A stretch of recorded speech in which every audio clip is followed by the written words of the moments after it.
Hey everybody, it's Lon.TV, and today we're going to be taking a look at cable cards and whether or not this is the beginning of the end.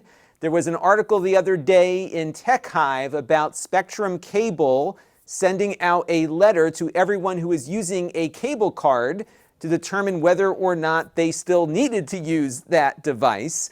And if you're not familiar with cable cards, they are a means in which you can receive your cable television programming without having to rent a cable box from the cable company. This has been a big source of profit margin for the cable companies because they can charge you for a subscription and charge you for the equipment to access that subscription.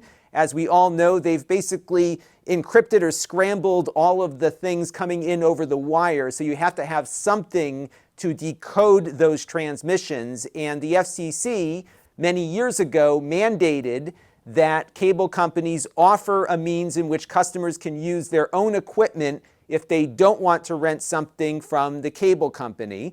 I have been using one for many, many years, almost a decade now. This is my HDHomerun Prime, which has a cable card attached to it, and it connects to my cable system and then puts all of my cable TV programming out on the network. And anything that I have in the house with a screen that includes TVs and computers and phones can get access to that cable subscription, and I don't have to pay Comcast a dime to do it. It has saved me a lot of money over the years. In full disclosure, Silicon Dust, the makers of the HDHomerun, are an occasional sponsor here on the channel, but I was using this product long before they sponsored me because it really solved the problem in my home. Now, in September of 2020, the FCC dropped the cable card mandate. They did so because they said there are alternatives that people can use now to renting equipment. One example is what Comcast is doing with their Xfinity Stream app. This runs on Roku devices, I think other set-top boxes as well, along with mobile phones and iPads and other things. But to get DVR functionality, you do have to pay for the X1 subscription on top of your cable TV subscription. So this is not going to be a workable alternative for many people that use their cable card for a DVR device. And that brings us back to this article, because in addition to the HDHomerun, people that are using cable cards are more than likely using a TiVo device. Now, TiVo, I don't think is even making these cable card-based DVRs any longer, or at least not coming up with new ones. But a majority of the people impacted by this email that is asking people to stop using cable cards are using TiVos, and that was kind of the focus of this article. Now, Spectrum Cable, in fairness, is not getting rid of the cable cards just yet, but they are warning customers that at some point in the near future, those cards will stop working. And the reason is that the cable internet market is getting more competitive, and Charter Cable is one of the cable companies, in addition to Spectrum, looking at something called high splits, where they are trying to get more bandwidth available for upstream communications, because on cable internet, your downloads are much faster than your uploads, and cable providers are feeling the pressure from internet providers who are running fiber optic cables everywhere that are not hindered in the same way that the coaxial cables are from the cable company. This photo was taken around the corner from me. My local phone company, Frontier, has been running fiber all over the place all summer. And I got a bunch of neighbors around me complaining about the work, but there's soon going to be gigabit symmetrical fiber optic internet throughout my entire region, whereas before the best upload you could get was about 20 megabits per second or so in the best parts of town. Where I was, it was only like 10 or 12 with Comcast. So there is a lot of competitive pressure here to open up the upstream bandwidth, and cable companies need to reallocate how their wires are currently configured to allow for that. So one of the problems here is that as cable companies begin allocating more upstream bandwidth, the frequencies that they're going to allocate for that internet activity are currently being used by cable cards. So when they employ this high split on the current DOCSIS 3.1 technology, it's going to knock cable cards out of contention. And because there's not all that many people using cable cards, cable companies see this as an opportunity to get rid of some old technology and increase their competitiveness for internet service, which has a much, much higher demand. And the reason why cable companies are looking to stick with the current technology, the DOCSIS 3.1 standard, is because DOCSIS 3.1 can support up to 1 to 2 gigabits per second on the upstream, provided they get their wires configured appropriately. And that means they can get competitive almost immediately with the fiber optic providers just by making some configuration changes in their head-end facilities without having to replace all the equipment to go to a new standard. Now, there is a new standard on the way called DOCSIS 4.0, which Comcast is committed to, but with all these fiber optic providers getting themselves up and running within weeks or months, they want to be able to act quicker, and their current technology will allow them to do that. Now, the makers of the HDHomerun do have a solution, because the HDHomerun Prime Tuner could essentially reroute the signal in a way that would allow the cable card to work, but would have the HDHomerun communicating with the cable company on a different frequency that's not being used by the internet. But it's not clear, according to this TechHive article, whether or not the TiVos will be able to do this. Now, even though our modern cable systems are all delivered digitally, they are still transmitting much in the same way that they did when things first got started with cable television back in the 70s or so. Cable TV began as community antenna TV, basically a community that shared an antenna. And this was very useful for homes that couldn't get every station. They could subscribe to the community antenna and get all the stations that they may not be able to receive normally. And largely, even again, in this digital world, even though I'm getting a digital signal here, we are basically tuning in to different frequencies on the cable. So right now, my HDHomerun is delivering some footage from my local cable access station that is currently being broadcast from that facility. And I'm also recording something at the same time. And if we go over to my HDHomerun control panel here, I can monitor what's going on. So right now, the digital signal from my cable access station is being broadcast at 129 megahertz on that cable wire. And whether or not I'm watching this, that signal is always there, because every one of these stations gets a small chunk of bandwidth, because this is not on demand. It is available as a broadcast whenever anyone wants to tune into it.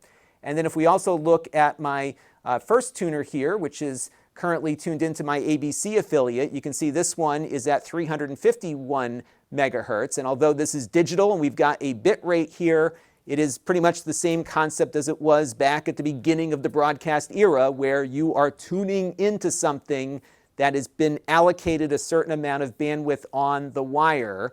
And the on-demand world that we're in is much different, because when I want to watch something on Netflix, I request it and it gets delivered just to me. And bandwidth is how much room there is for all of those individual requests in the internet world. But again, the cable world is still operating much in the same way it did when broadcast TV was first making its way through these community antenna systems. Now, I had a bit of a scare the other day, because all of my CableCARD channels suddenly disappeared from my HDHomerun the other day. The only thing I could tune into was the emergency broadcast system.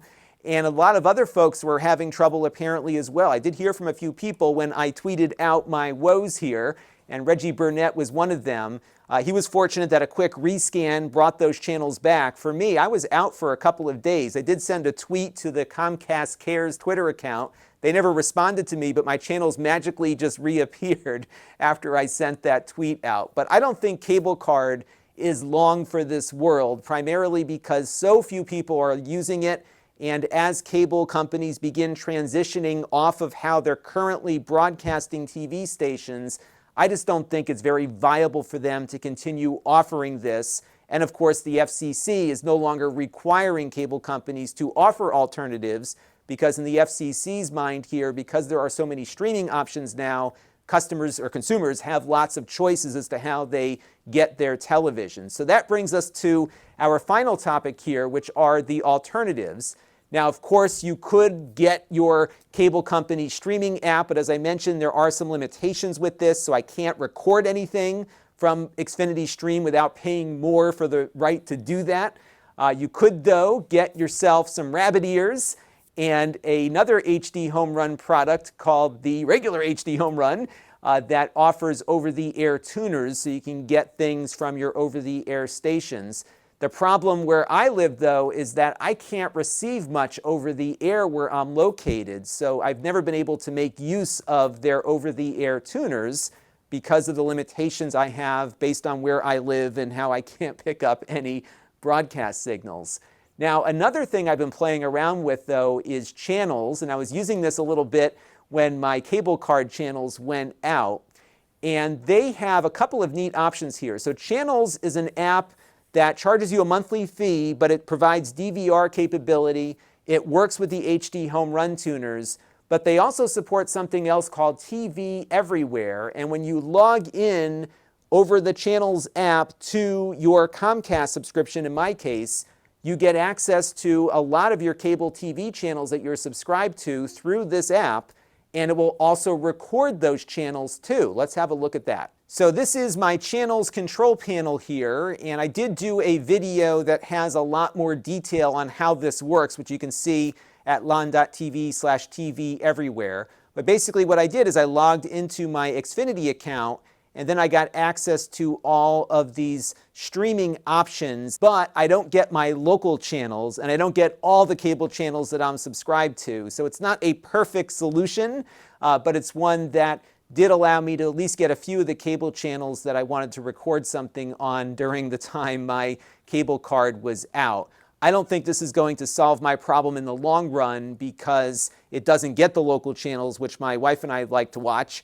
So if we do lose that cable card functionality, we're going to have to really think about what we're going to do to get those local channels in the future. But if you are mostly watching cable, this is definitely something to try out to see what channels you get. And I do believe they have a free trial that you can play around with to see if this might be a good solution for you. I should also add in full disclosure that I did do a paid tutorial video for them the other day about setting up your system for them, but I have found just through my review of their stuff before they became a sponsor that it is a really solid platform. It is a little pricey because it is a monthly fee that you have to pay to use it, but I think for some folks this might be a good alternative to having to deal with cable cards and networking and all that stuff. Now, I would love to know what you are doing to watch TV in your home, because I know there's stuff out there that I haven't heard of yet that I would love to try out and do a video on. So let me know down in the comments section. Now remember, I don't get much of anything over the air, so that's going to be difficult for me to cover.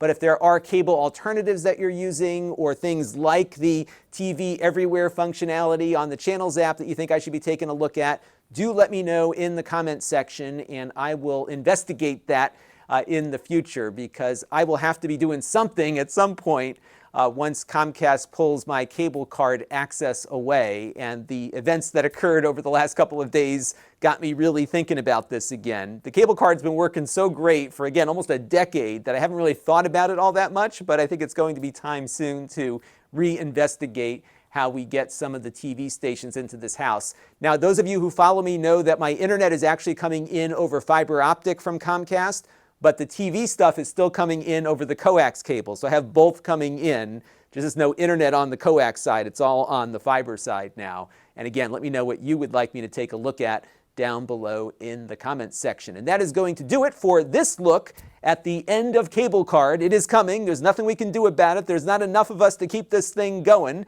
but I'm going to use it until the very end. And hopefully, when they do pry it out of my hands here, I will have a good alternative for getting TV into my home. That's going to do it for now. Until next time, this is Lon.TV. Thanks for watching. This channel is brought to you by the Lon.TV supporters, including gold level supporters Chris Allegretta,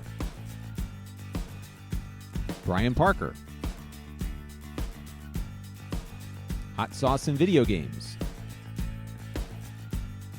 Baby Metal Fox God, Tom Albrecht, Amda Brown, Matt Zagaya, and Tech Time with Eric. If you want to help the channel, you can by contributing as little as $1 a month.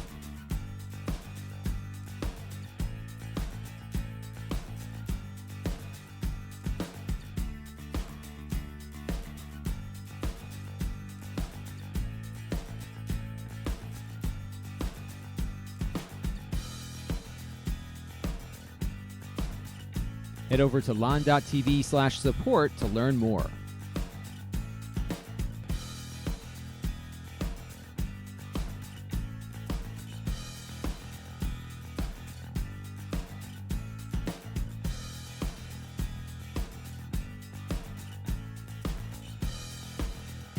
And don't forget to subscribe. Visit Lon.TV/s.